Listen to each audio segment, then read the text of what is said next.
Connect the USB card reader cable.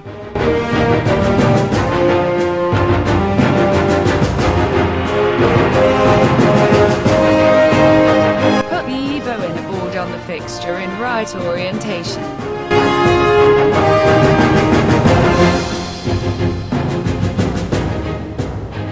Press the handle to make the probe and the PCB board contact closely.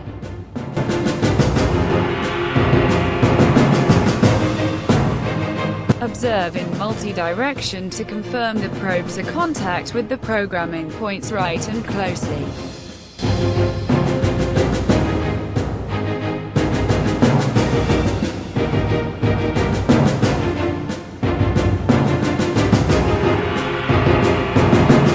Connect the USB interface to computer USB port. If all connected right, the power indicator will be lighted up.